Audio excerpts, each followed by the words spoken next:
এটা আমরা বিশালগড় সার্বজনীন গণসুবিধা হিসেবে 8 বছর চলছে। 2017 থেকে এটা স্থাপিত হয়েছে নবদল নেতৃত্বই, এবং এবারও নবদল নেতৃত্বে এটার ভিতরে চলছে।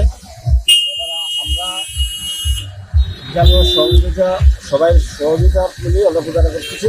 আমরা গান বাজা বিভিন্ন প্রোগ্রাম আমরা আছে, বস্ত্রদান আছে।